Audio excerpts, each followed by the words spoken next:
Salut à tous, enfin nous y voici, on a la chance de voir un Bitcoin à 6 chiffres, 100 942 dollars. C'était juste inimaginable quand j'ai commencé à trader sur le marché des crypto-monnaies en 2016. Aujourd'hui, c'est quand même un cap symbolique. On va commencer à voir un petit peu ce qui se passe sur la phase médiatique. On en parle beaucoup. 100 000, c'est vraiment un chiffre rond. Ça va attirer des gens dans le marché, forcément, hein. Ça devient presque irrationnel pour certains. Beaucoup vont se poser la question si c'est intéressant d'acheter à 100 000 dollars. Et ce qui sera encore plus intéressant, c'est de voir ce que vont dire les médias en fait dans quelques jours, quelques semaines. Est-ce qu'ils vont plutôt nous dire qu'on va à direction 200, 250 000? Je pense que c'est une possibilité en fait, parce que maintenant on rentre dans une phase de distribution, c'est très, très clair.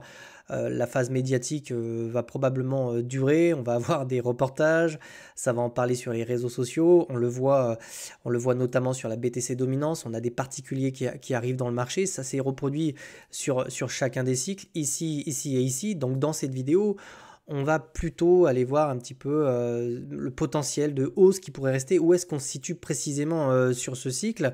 Est-ce qu'ici on a encore du carburant, tu vois, pour pousser plus haut? Ou est-ce qu'au contraire on va plutôt s'orienter sur ce type de structure avec une distribution qui va commencer à se faire? Écoute, on va regarder déjà ce qui se passe en weekly. On va regarder un petit peu les niveaux Fibonacci déjà pour nous donner une idée de où se trouve Bitcoin. Déjà, ce qui est très important ici, c'est qu'on est à l'approche, hein, on est venu taper les 1,61,8 de Fibonacci. C'est un niveau important de prise de profit. Donc à mon avis, ici, on est déjà en fait dans un début de distribution. On l'a vu avec la BTC dominance qui diminue.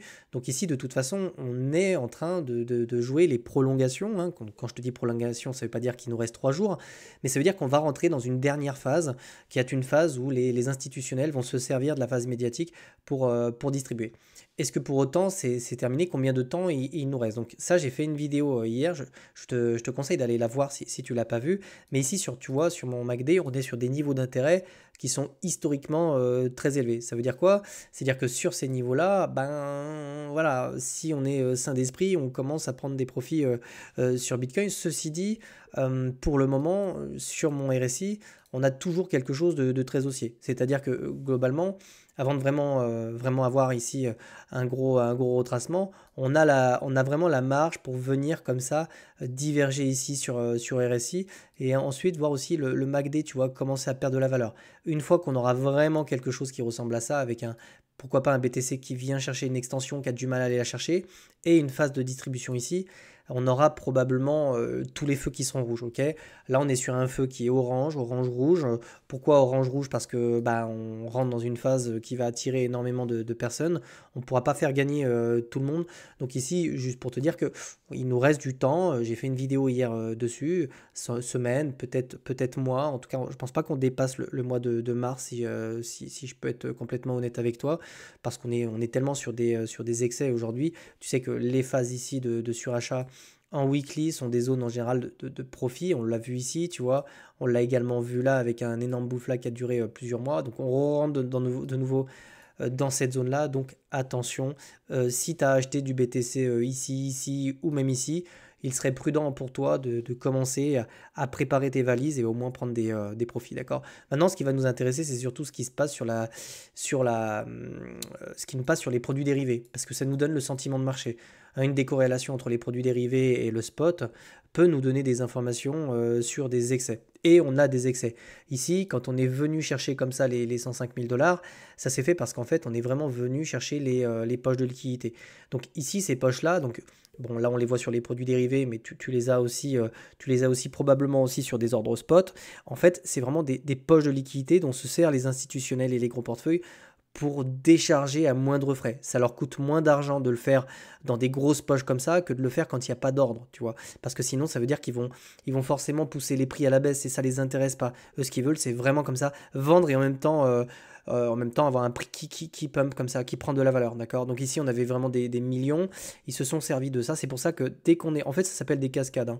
Quand on vient déclencher ces ordres, automatiquement, ça s'exécute. Donc c'est des ordres à l'achat qui s'exécutent dans les order books et un ordre au marché qui s'exécute, ça vient exécuter tous les autres derrière. Et c'est comme ça que tu peux avoir comme ça une espèce de short squeeze Donc là, ça a été fait, et vu que c'était principalement de la vente, même si c'est de l'achat de la part de... C'est des achats forcés ici et de la vente voulue, et bien de suite, derrière, on peut avoir un mouvement comme ça de correction. Ce qui va être intéressant à observer dans les prochains jours, c'est surtout quel est le sentiment, euh, qui- quel est le sentiment de marché qu'on va observer sur les produits dérivés. Parce qu'ici, tu vois, par exemple, et c'est ce qu'on voudrait voir, hein, on aimerait voir éventuellement un funding qui redescend. On va voir après la charte, mais si on commence à réintégrer justement la structure dans laquelle on était depuis déjà quelques jours, eh bien on pourrait peut-être observer un funding qui, pourquoi pas, se remet à baisser ou qui commence, tu vois, à revenir sur des niveaux un petit peu de neutralité. Ça, c'est ce qu'idéalement on aimerait voir, parce que pourquoi? Ça veut dire qu'on aurait de nouveau des positions qui vont s'ouvrir à la hausse comme ça, et ça permettrait en fait à BTC de revenir les chercher. Pourquoi pas même revenir ce qui se passe on pourrait très bien revenir sous le support et ensuite retourner les chercher. Donc moi, c'est vraiment ce que je vais regarder. Encore une fois, on a le temps, je ne suis pas inquiet pour ce qui se passe, mais on est vraiment dans une phase comme ça où on cherche à piéger, on cherche à chercher des liquidités. Donc là, on va les descendre en 4 heures et on va aller voir un petit peu ce qui s'est passé. Alors là, d'un point de vue complètement chartiste. Donc là, ça va être des structures essentiellement. Là c'est vraiment très très clean. On voit vraiment qu'on avait vraiment ce triangle-là. Je vais bien te le tracer. On a vraiment compressé au sein de cette structure. Dès qu'on a eu le breakout ici, bah, les choses se sont accélérées et on est venu vraiment chercher cette poche de liquidité qui se situe ici. D'accord? Donc maintenant, bon, bah, il y a de grandes chances qu'on vienne retaguer, pourquoi pas, le W qu'on a ici, hein, c'est des structures. Donc là, on a ce W, on pourrait très bien revenir chercher ce W pour essayer de s'en extraire. D'accord? Sinon, on pourrait venir chercher des prises de liquidité sous le triangle, mais pour le moment, je vais plutôt privilégier une espèce de pullback autour des 98 000. Sur les 98 000, je vais regarder le funding et je vais regarder un petit peu ce qui se passe en termes de sentiment de marché. Là, on est un petit peu dans des excès, donc il y a des chances que, bah, tu vois, on essaie peut-être de latéraliser et qu'on reste piégé entre la neckline de ce W et le nouveau top qu'on a là. Okay, tant qu'on a un funding positif. Okay, si on a un funding qui se met à baisser, alors peut-être qu'on sera prêt à aller chercher de nouvelles poches de liquidité. Quoi qu'il arrive, ça c'est du détail, c'est ce que j'appelle du bruit, hein. Nous, ce qui va vraiment nous intéresser, encore une fois, c'est ce qui se passe sur le... On voit, on a la belle mèche ici de rejet. Nous, ce qui nous intéresse, c'est ce qui va se passer sur... Tiens, est-ce que je vois pas une... Ouais, je vois une divergence. Alors attends, je te la montre en même temps. Je fais l'analyse comme ça à froid. Tac. Donc tu vois, là, on a quelque chose qui baisse et là, on a quelque chose qui monte. Donc on est quand même sur quelque chose de... C'est très solide, hein, d'un point de vue momentum. Je pense qu'on n'a pas vu encore le sommet de marché ici. Il y a de grandes chances qu'on s'échappe, qu'on continue. D'ailleurs, ça me fait penser à une pattern.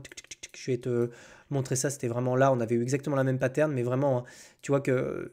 Et c'est exactement la même pattern, sauf qu'on est vraiment venu pousser comme ça avant de revenir chercher la base. Ok, donc moi, j'ai toujours ça en tête, ce type de structure. Ok, donc pour le moment, on est vraiment dans ce type de structure. Donc ici, on pousse, hein. Tant qu'on a du carburant, eh bien l'idée, c'est de venir pousser comme ça. Donc on pourrait revenir chercher, j'ai dit pourquoi pas les 108, 110 000 dollars, surtout avec une phase médiatique qui va renforcer un petit peu comme ça, qui va apporter des liquidités, hein, dans le marché, hein, et notamment sur les altcoins. Voilà. Donc c'est le temps long qui m'intéresse. Regarde la vidéo que j'ai faite hier sur la cyclicité. Elle est vraiment, j'y ai passé beaucoup de temps. Il y a plein de détails, il y a plein de choses. Il y a des intervalles de temps, de prix. Tu vas apprendre énormément de choses. Ça va te permettre comme ça de te situer dans le marché.